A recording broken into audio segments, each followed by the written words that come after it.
They had to do this. Nobody wanted to see Andrew continuing to live in luxury in a sort of 30-bedroom mansion in Windsor. Nobody wants to see him at any public occasion. They don't want to see him shaking people's hands at Christmas. But I think this is all a distraction, obviously, from the victim. I'm Harry Wallop, and we're going to be unpacking the politics of the day. Today we're going to be covering Andrew Mountbatten Windsor's fall from grace, how Labour's manifesto has been turned inside out, and why it's so hard to get a moment's peace. Two people who never ever give anyone a moment's peace. That's very unfair. Who wrote that in the script? It's the Times and Sketches of London writer Patrick Kidd. Hello, Patrick. Morning. And City AM opinion and features editor Alys Denby. Welcome, Alys. Hello, thank you for having me. Well, let's begin with Andrew. It's so weird to call him Mr. Mountbatten Windsor. His public life has effectively been ended with the removal of his titles. He will no longer be known as a prince. And we've learned this morning, just an hour or so ago, that he's been struck from the peerage role. The family of Virginia Giuffre have said that she has brought down a prince with her bravery. This has been going on for a very long time, Patrick. I mean, it's been going on since he first met Jeffrey Epstein, which is 15, 16, 17 years ago. But even since that sort of infamous Newsnight interview where he failed to show any remorse, why do you think it's taken so long to finally pierce the bubble, if that's the right analogy? There's been this drip, and, should we? And then, of course, Virginia Giuffre's memoirs came out and, reading him being condemned by her own voice. I suppose we do need to say he denies all charges, but this has been going on, and then the Times had the scoop that he wasn't paying any rent to live in Royal Lodge for the last 20 years, or was it 30 years even? And so actually it's a damage limitation. The royal family doesn't particularly lose anything by not having a prince on the roll. Prince Philip had always wanted his family to be known by Mountbatten, so now finally they get the prominence. But it's just, they're trying to sort of not even brush him under the carpet, but sort of shuffle him out the door and forget all about him. Yeah. Send him off to Bermuda or something. On a purely sidebar thing, is he the first Mountbatten Windsor, or are the children of Harry and Meghan Mountbatten Windsor? What's their surname? I think that's a good question. I think they're Lilibet and whatever the other one is called, Mountbatten Windsor. But certainly not publicly known. I mean, this is the first time we've heard the word Mountbatten, probably since The Crown was on television. Yeah.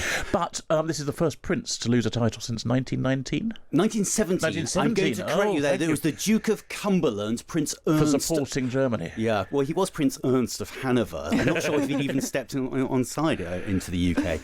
Alys, is this the question is this enough? Or is this, in another fortnight, another scandal's going to come along and there yet more, he's going to have to be, Patrick's joking about sending me off to Bermuda, but, that's what happened to the Duke of Windsor. Can he fall any further? I think there's more to come out from this Epstein scandal. We already know that there are further documents that will be released slowly. And as Patrick said, he denies everything. But if there's more evidence that he genuinely did sleep with a trafficked teenager, then I think, there should be criminal sanctions for that.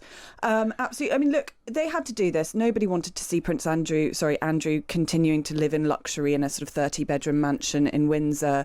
Nobody wants to see him at any public occasion. They don't want to see him shaking people's hands at Christmas. But I think this is all a distraction, obviously, from the victims. We do need to remember that there's a 17-year-old girl here who's now taken her own life, and many other victims of Jeffrey Epstein are horrible, disgusting paedophiles. So we do need to think about them.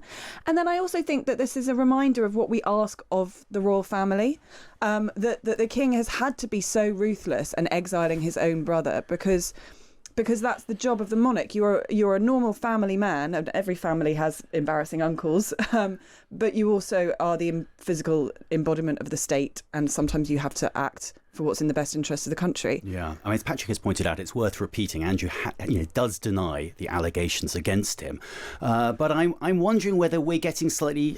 It's amazing how obsessed we get about where he's going to live. Does it actually make any difference whether he lives in has got a house that needs a tenant? I think he wants somewhere a bit more. Her house actually looks quite modest, but a Royal Lodge. Yeah, it's a whacking great 30 house. 30 bedrooms or whatever, 30 rooms. So he's going to Sandringham. I think that's what they're not. Yes, the king is going to pay for him to live there out of his own income stream, which seems a bit bizarre. I mean, this is another question, is where Andrew and Fergie get their money from, which well, nobody that has seems to always know. been a very big question mark, and I do wonder how much his role as a roving ambassador for international trade, which he held for a while, we already know there were alleged, again denied, but alleged links with Chinese spies. I'm wondering whether there's going to be more murkiness that comes out in the coming weeks and months about what he did during that period of his life. Yes, well, and another reason to get rid of him now from the... It was out of the front line of the royal family, but now very much at the back line. I suppose the king is also doing this to spare Prince William for when he becomes king, which, we hope could be some years down the line, but the king has not been well. This deals with the issue. It doesn't then overshadow a coronation. But, he's not going to struggle. I don't think he's going to be under Waterloo Bridge begging for money. I mean, it was a thing when they talked about the Royal Lodge. They talked about it actually was when the things got leaked and the Times ran them about his lease. It was a peppercorn rent, and he paid a peppercorn. I thought a peppercorn was purely metaphorical. I had no idea it was an actual thing in any. Was it only in royal circles? I think the contract says a peppercorn brackets if requested. What? So, yes. Is So maybe it they a just literal said a literal peppercorn seasoning? Yes. What? I didn't Yes, know that. I think in normal leases that might mean £100 a year, but as I understand it, this was an actual peppercorn, or Yes. at least. But they made him pay up. Well, I don't know whether they made him pay up or not. Now, it's interesting because he's obviously completely disgraced now. I'm not sure he can become more disgraced unless there were, as you point out, Alice, some sort of more investigation into his links with Jeffrey Epstein. Where does this leave his wider family? Where does this leave? He's got 2 daughters who are technically princesses, and as we understand it, he liked the fact that his daughters were princesses, even though Princess Anne's children, she asked for them just to be ordinary Mr. and Mrs. I mean, God, it's going to be difficult if you're Eugenie or Beatrice, having him as a father. I mean, that's a burden, isn't it? Yeah, I have immense sympathy for them. It's not their fault that their father's this terrible rogue. But then the York family does seem to quite enjoy its titles and its royal functions. It is difficult to see what they can do, but it's not their fault. I can see that it's they're not really anybody's favourite royals, are they? But we can't lay the sins of the father at the door of the I'm ugly not sure sisters. stripping their titles makes us different, but Beatrice was used allegedly as his alibi for why he wasn't with Virginia Giuffre, because he was at a pizza party in Woking. And what we do know, because there's no alleged about it, is that her 18th birthday party was attended by Epstein, Weinstein, and Ghislaine Maxwell. Yes, it was almost like a Halloween party of the Yeah. most ghoulish people you can find. And have you read the Andrew Loney book? I mean, it's fabulous. You talk about where the money comes from. I mean, the amount of shilling and tackiness. And at the birthday party, Fergie was going around flogging sort of knockdown jewellery. Oh my gosh. She had a deal to sort of use the party to make a bit of money on the side. I've only met Hello magazine deals and stuff. I've only ever met Fergie once. It was bizarrely at the headquarters of McDonald's in Chicago, and she was there, I presume being paid for by McDonald's, to represent McDonald's charities. And there was a whole group of journalists, and she said any questions at the end. There was a stony silence. We tried to digest our McFlurries. And then she said, I understand there's a British journalist from a British newspaper. And that was me. I was the only Brit there.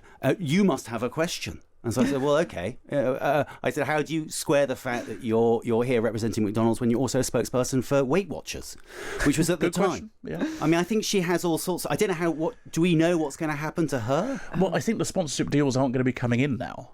I think they have reached the point that they're a toxic brand you don't want to be associated with.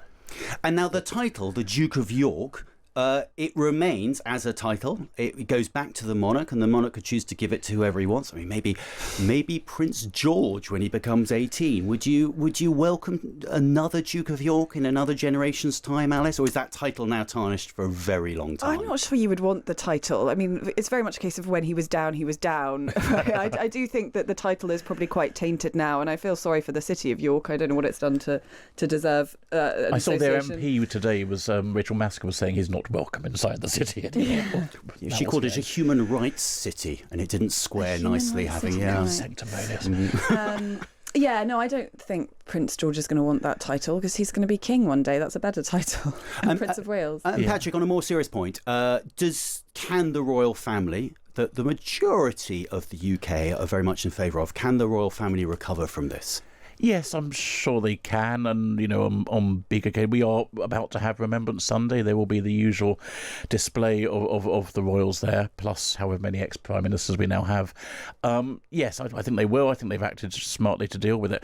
But the clergyman and writer Fergus Butler-Galley had a neat solution, which is a shame it's not come off, which is Greece wants the Elgin marbles and have been arguing for ages, and he suggested we should give them back to Greece, but on the condition that they only be given from one monarchy to another monarchy, and that Greece should therefore take on a monarch, perhaps someone with connections to Greece, who has maybe a Greek name like Andrew, and that was his rather neat solution, that it will shove him off to the other end of the Mediterranean. Very good.